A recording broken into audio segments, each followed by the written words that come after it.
Here on Tiny Home Heroes, we share community stories so our followers can learn more about tiny homes, the businesses that build them, and the people who live there. Today, we're excited to have a chat with Shay Steacy, one of our newest sponsor members.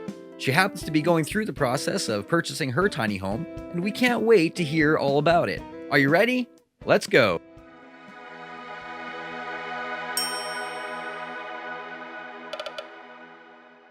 So my cousins first uh brought forth the idea of living in a tiny home. So it's my cousin and his wife, and he's maybe 5 or 6 years younger than I am. And I thought they were insane.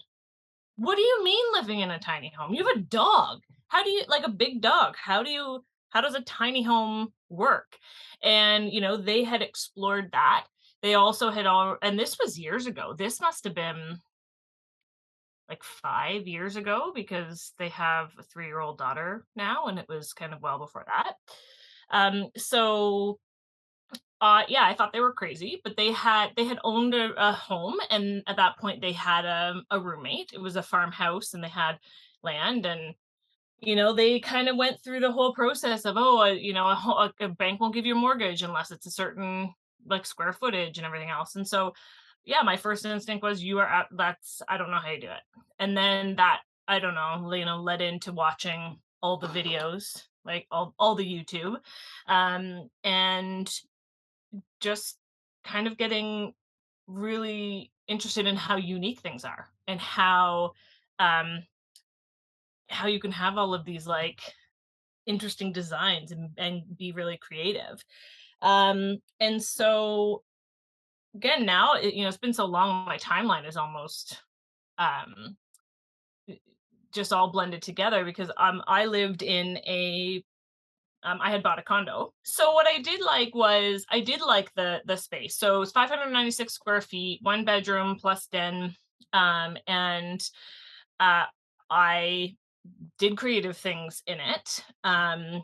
From suggesting, or getting the builder to modify.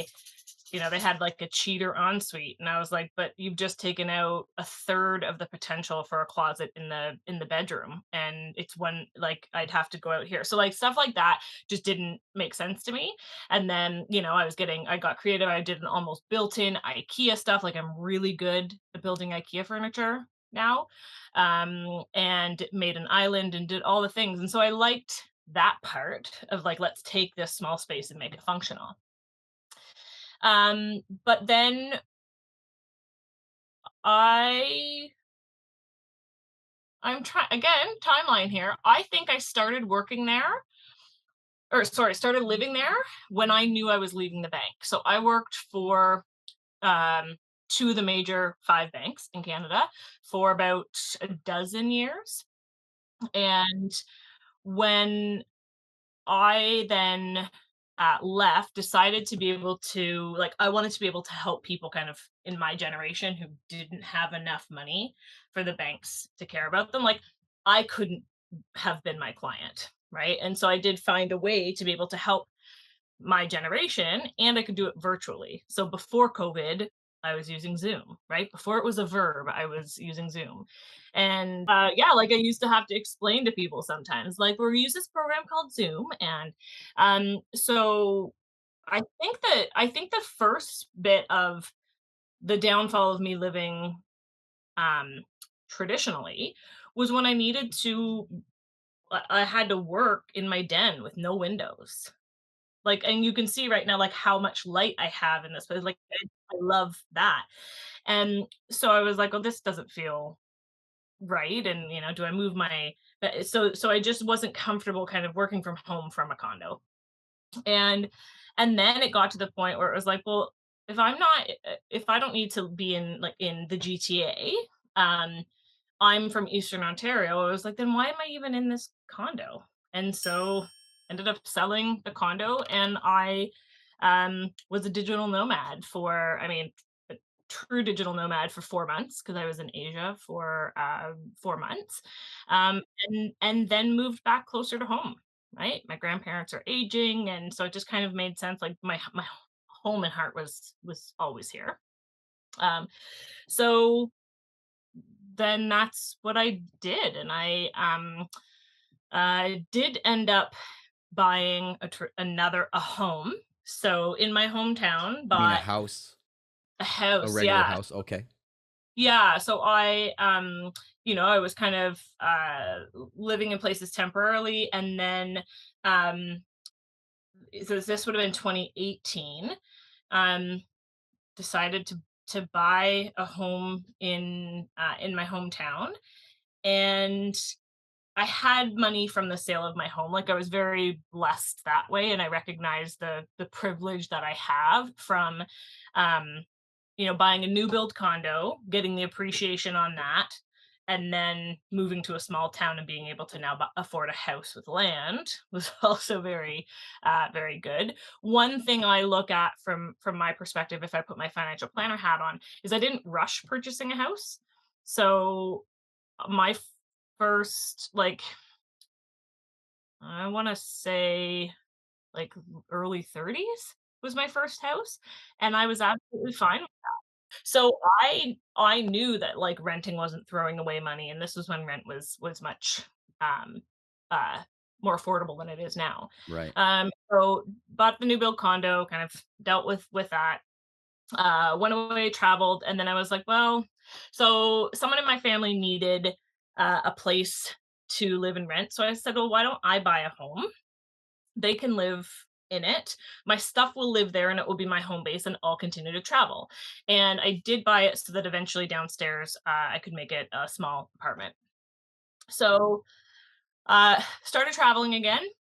And then this thing called COVID happened. I'm sure you've heard of it, No, I wasn't around.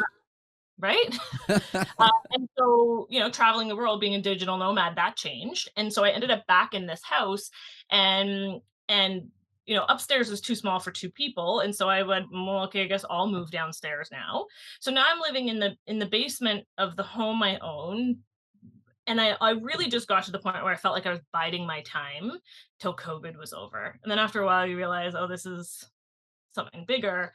And so I, yeah, uh decided to get a dog at that point. So, a year and a bit in, and recognized that changed my life.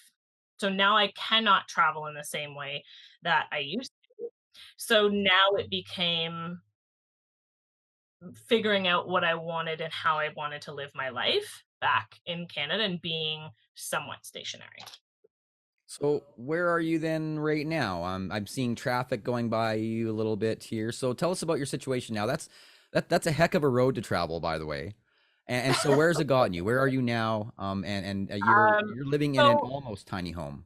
I know I feel I'm very verbose. I'm sorry that I'm so wordy, but the story is kind of it is here.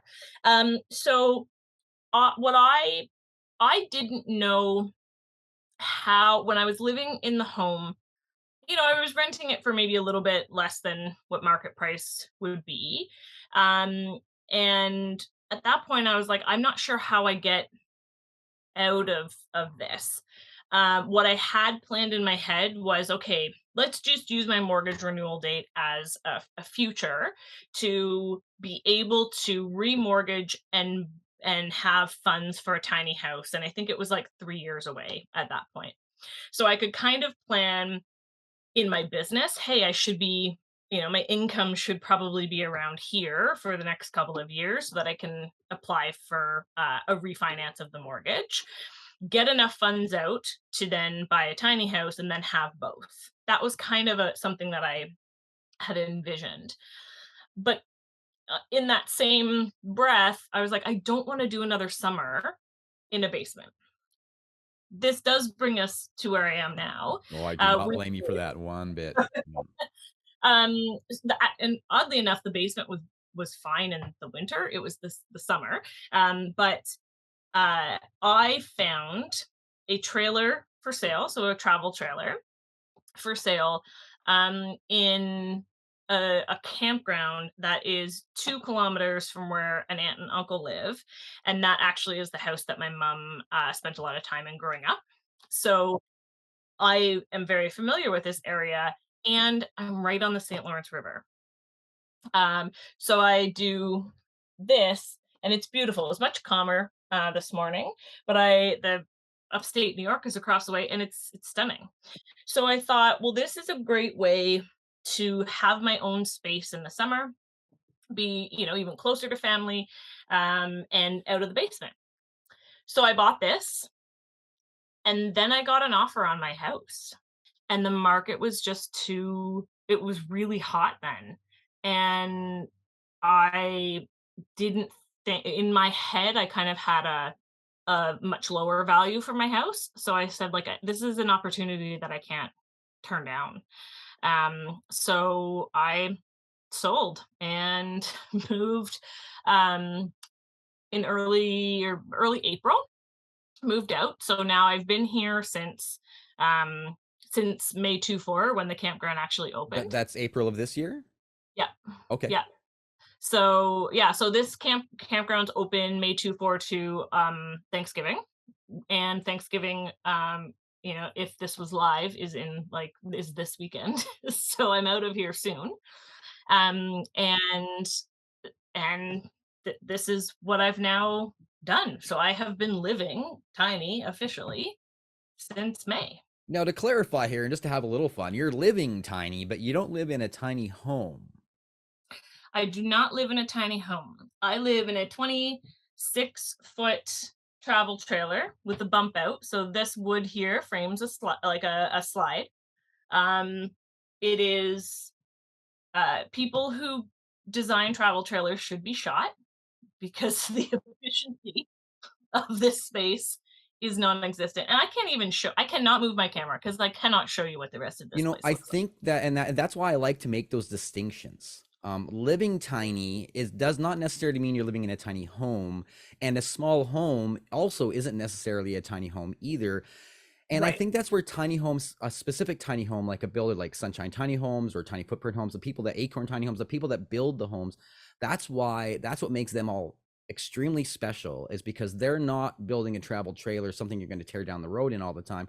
They're building something that's going to be safe. It's going to be comfortable. Remember, I mentioned this at the beginning: safe, comfortable, and above all, affordable for people living in them. I absolutely agree. And I was getting my phone here. I'm trying to cover up there's a phone number here, but um this was adorable tiny home. Look at this, adorable tiny house. I lived in one of those almost in a trailer about that. It was 10 by 14 for almost a year when I was starting one of my other companies. I don't that's a truck cab on top. Like, this is Clever. That's super nothing. clever. Love that. Right, but it is not a tiny home. It's not a tiny house. No, it's not a tiny house. Not A a tiny small house. home doesn't necessarily, So like, there's yeah, when we're looking at especially legislation for where do you put it, how do you approve it after it's built, and all that stuff.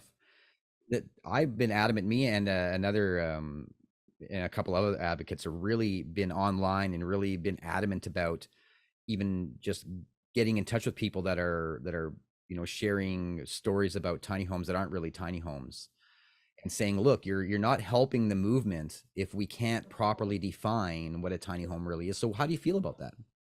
um, so I agree. Like, this is potentially why maybe I thought my cousins were crazy at first because I really didn't know what a tiny home could be. Um, I also people are like, "Oh, are you in this trailer over the winter?" And I was like, "It would be miserable here." Like, my toes are cold now. I mean, I do have some windows open, but it's freezing now, right? Because this is not meant to be lived in Canadian winters, or Canadian falls for that matter. Like, it's just, in my vocabulary, I'm just picking up this is my trailer and the other is my tiny, even though my tiny, which we haven't talked about yet, will be on wheel. But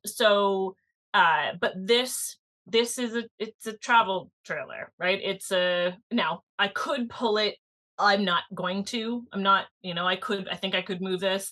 I don't know the roadworthiness of it. Plus, when I did all of the renovations, I didn't care about weight at all. So I get that these trailers and the RV industry are meant so that things can be mobile, right? You can pull it behind a regular truck. And so, weight and things like that are they're meant to be mobile. And I think that's, when you look at storage, like the more storage and convenient things they put in, the more weight is there, and that's fine. But none of the trailers in this campground move. So, if I look around here, I just say, like, imagine that these were, um, small, kind of built like tiny homes. They would be much more um, long lasting, and you'd have a lot fewer leaks than you would in here. And I think it's potentially one reason why I enjoy actually like moving, so I can like mini purge every time I do it. And sometimes I get frustrated in this space because that things are all around. I'm like, it's not that you don't have enough space, it's that you have too many things. Right? So, well, So let's use that as a segue into your tiny home. yeah, the timing, right? Timing was kind of everything. Was I couldn't really say yes to a build of a tiny home until I had the funds to do so, and I didn't have the funds to do so until I sold my house. Well, you're smarter than So I am. Okay. now, again, from a like, it depends on what hat I wear and where I can go, but um, again, I recognize that I have this privilege. I'm able to purchase a tiny home outright because I sold my home, right? So I will be mortgage free. And, I recognize that a lot of people who are interested in going tiny may not have that, and they may need to look at financing or getting kind of creative ways to Well, a get. lot of people that you're looking into tiny homes are looking into it because they need to find something they can afford. Yeah, and I mean that I think should just be a whole other video that you and I do about like the finance part of this, right?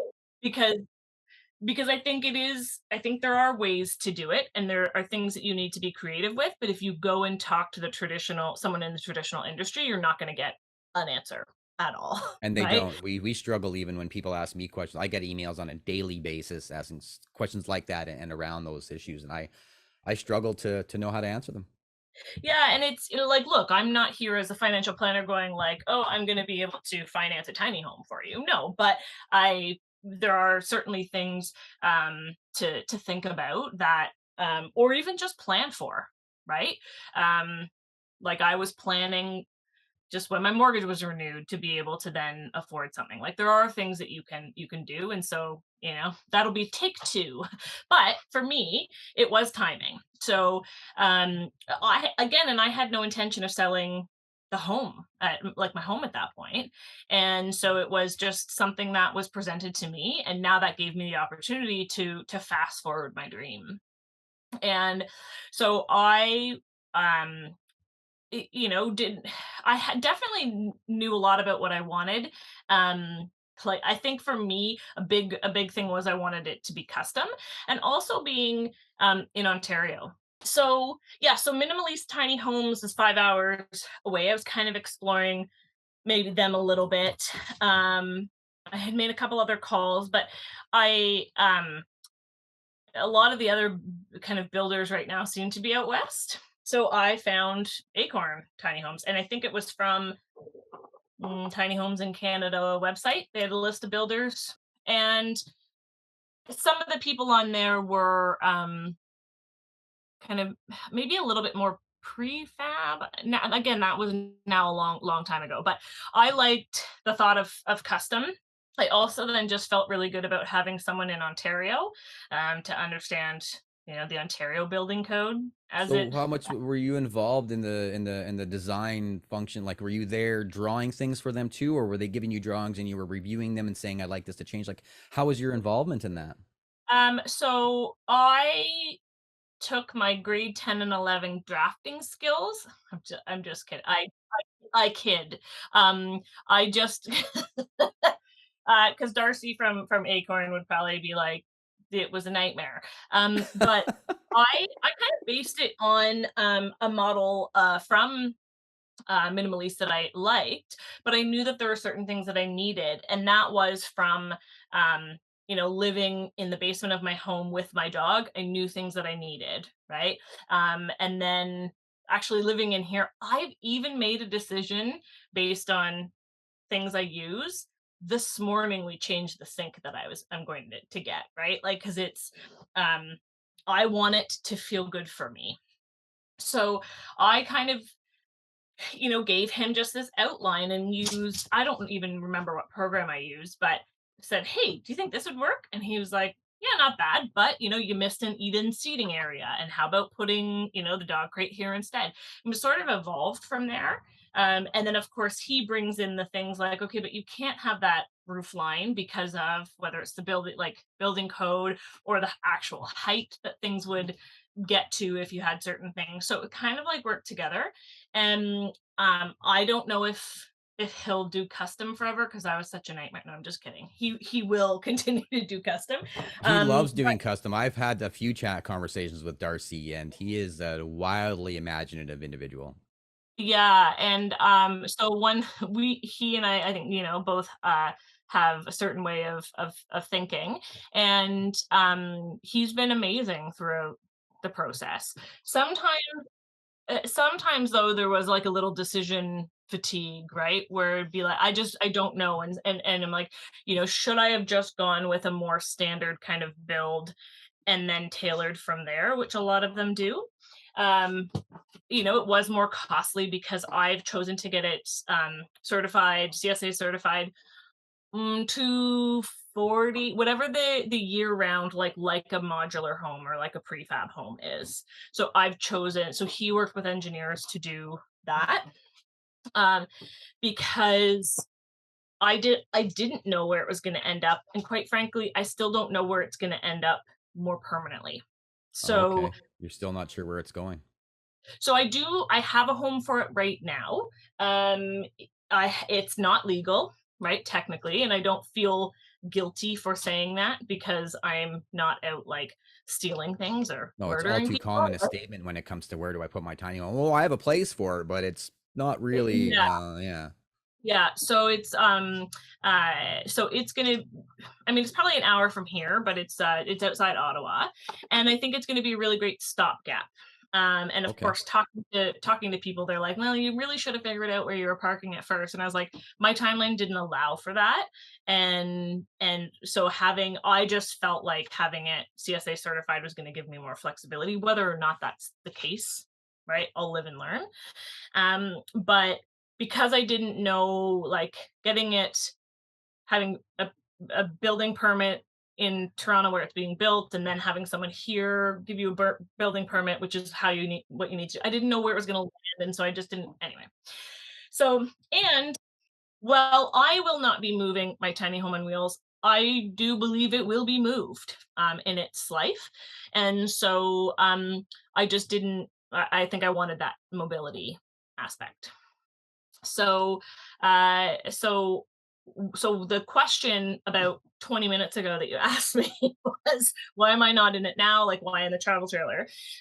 And so it was just by the time I was able to, so my house closed in April. I knew I was moving in here in May, so it was kind of like uh, solidifying that and finally saying yes, and then being able to give him the funds to then start ordering the trailer and securing my place in his building lineup. And so I think maybe originally we had thought October, but just the push of the sale of the funds and everything else just pushed us a little bit farther.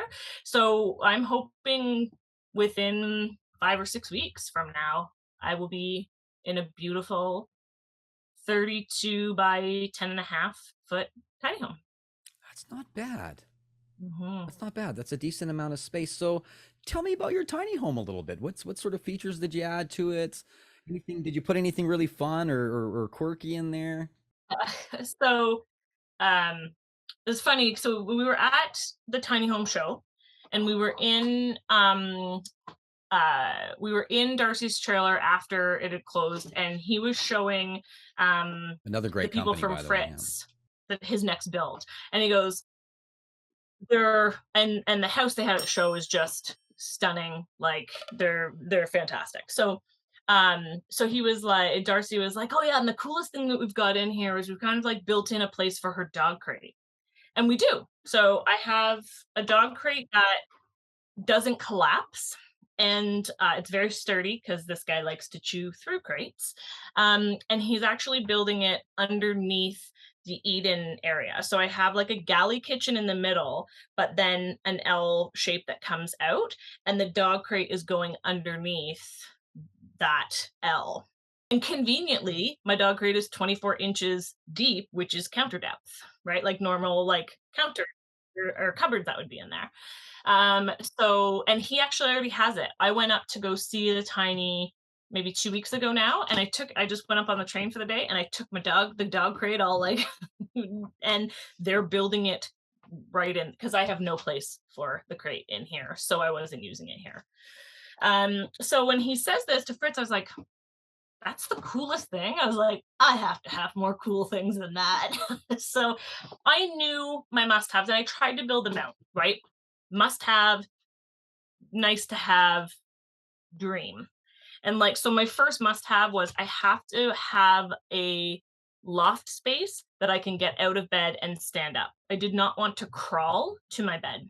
I think if people can do that, it's a great way to save space because this is reducing a lot of like things underneath and like again, I think what you can do with the space might be a lot bigger. It just wasn't something that was going to work for me.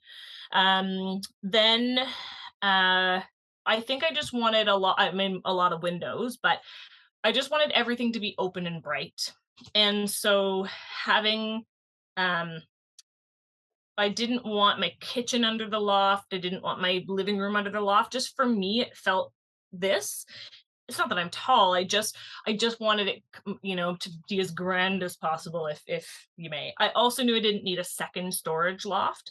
Um, I don't have this place to have all the people over. It's just, me and my pup living in there. Of course, I'll have people over, but another sleeping area wasn't as important. And I was like, well, if I store things there, I don't want to look at it. So I have a raised living room, and that was based on the Noyer from Minimaliste.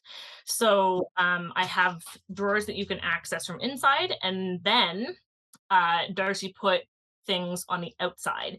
So I'm gonna have two kind of two drawers that come out of the back for outside storage, as well as a flip up for outside storage. Um, then what was on my nice to have? I think on my nice to have was maybe, oh, my must have was a dishwasher drawer. I have to. I've lived too long without a dishwasher. In here, I don't have a dishwasher. I can't. It was just something that, so that's the other thing is I'm, uh, I don't know if there are certain terms for different tinies. Like, is it a luxury tiny homes or whatever? Like, I'm This not. is a major obstacle in tiny home industry in general. Is there really are no? It's whatever you want to call it right now. Yeah. So I, uh, I think I started with one budget and it exceeded that. Um, and yes, I'm a financial planner. um, I think that is a big thing of education for people who in Canada who want tiny homes. In my head originally, I was like, oh, 125,000. When you watch shows and they're like, they're built in place, people DIY or use reclaimed materials, or don't need them insulated for Canada. I think those are probably three huge factors in why my idea of a budget was so off. Mm-hmm. I did get radiant heat, or radiant floor heating. It will be my main heating source. And that was, I think, just an extra 10 grand. Right. And then the spray foam was 10 grand, right? And we've got rigid foam and spray foam. Like, there's so much else you have to do to it. Um, and since I started working with Darcy, he actually has a pricing tool before you kind of work with him and to give you an idea of budget. And I did it just for funsies, and it was pretty much right on where I ended up. So I just am looking at this is my home, and or I may use it for Airbnb in the summer when I can be here. So I did want it to be as home like as possible. So yes, dishwasher drawer. Um, maybe a stackable washer and dryer was on my wants. I'm now doing a combo unit to save space. Um, my, like, dreams was, like, could I have a rooftop deck? So I don't have a rooftop deck. But I needed a drop zone is what I'm calling it. When I come in, I need a place to drop my stuff, to drop all the dog stuff, and just, undo. And that's where a lot of places when you're looking at, again, tiny homes in New Zealand and Australia, maybe less so New Zealand, but in the States, like, that's something to me that was missing. It was like, you're gonna come in with, like, coats and wet and snow and things in the winter, and I just wanted a nice place. So there was, like, a lot of design stuff there where it was just like, "Okay, let's build around this, let's build around this."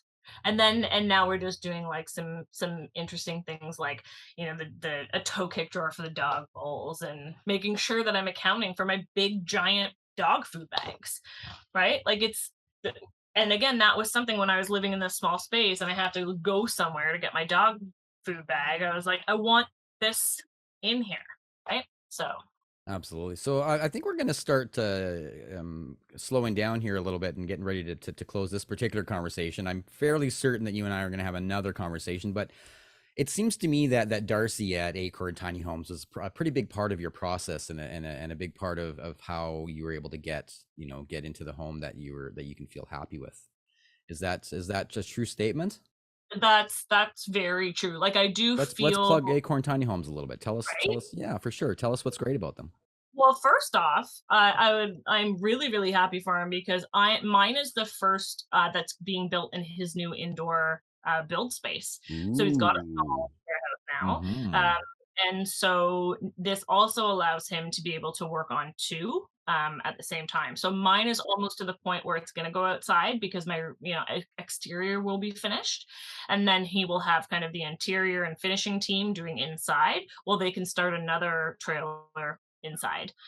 So I'm super, super stoked for his kind of what that allows him to do.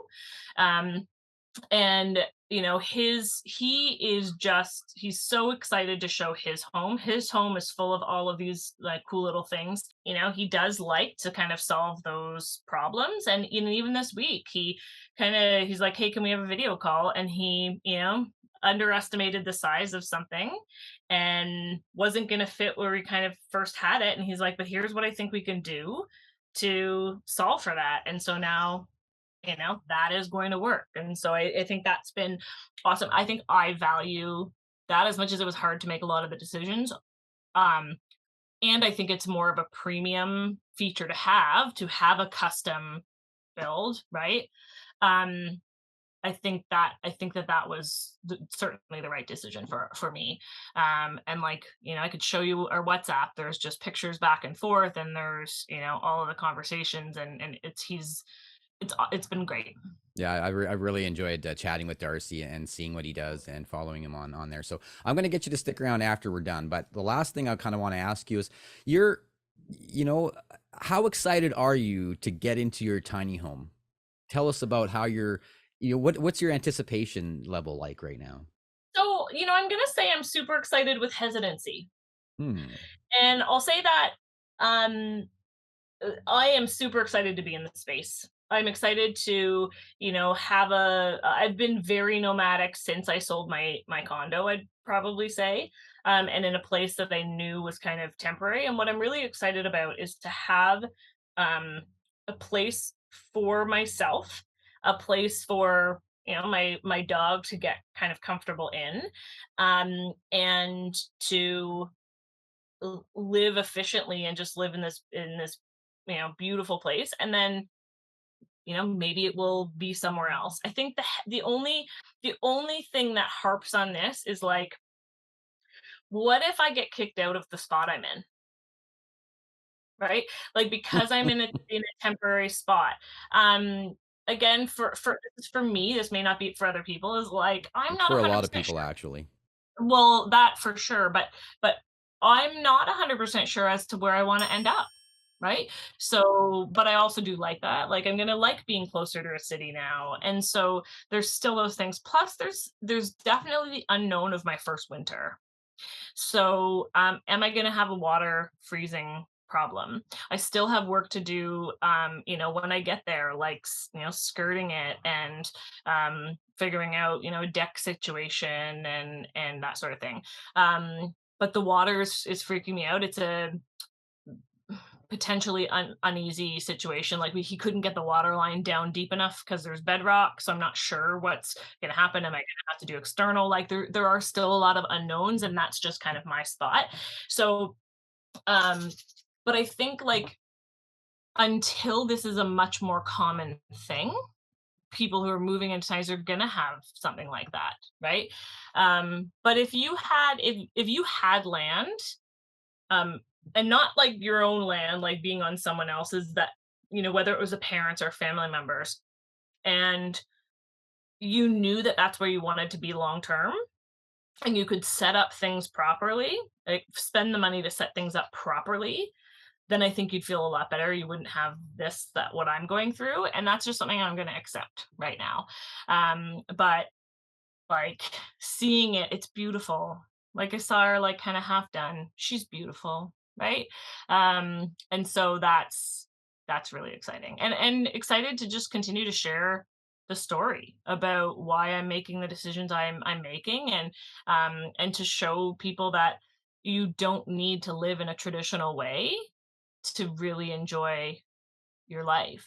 It's actually, I find it quite incredible how when you do, whether you live in a tiny home or not, when you minimalize your life, it really is incredible how you sort of, it's like, it's a bad analogy, but it's like, you're standing in the middle of the forest and all you have is a forest. But if you cut yourself a swath of trees, suddenly you see a field and a mountains in the, it's sort of by taking away all the clutter, you can finally see the opportunities and things that are presenting themselves to you. And that just enriches your life in whatever part of life you're in. And it has those residual outcomes that I really like about it.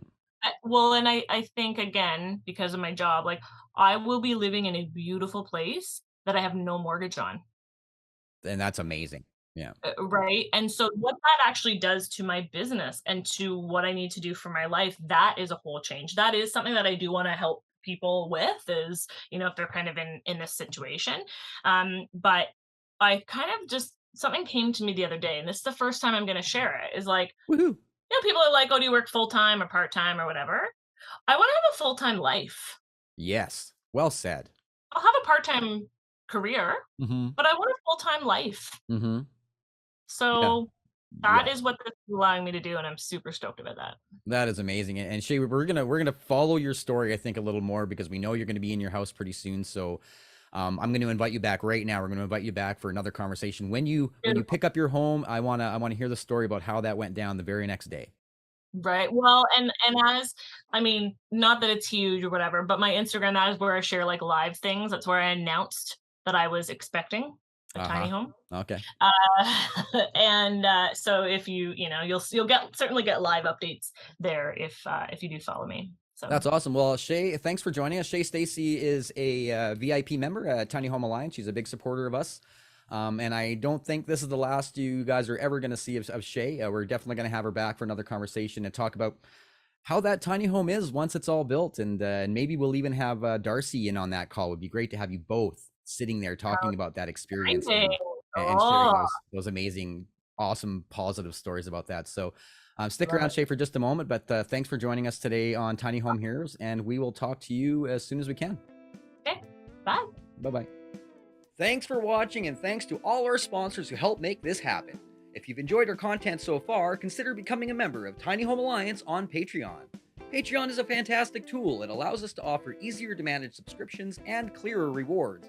All membership levels get early and exclusive access to content, event backstage passes, invitations to participate in our annual general meetings, and we even have some merchandise up for grabs. Join today and remember, go big, living tiny.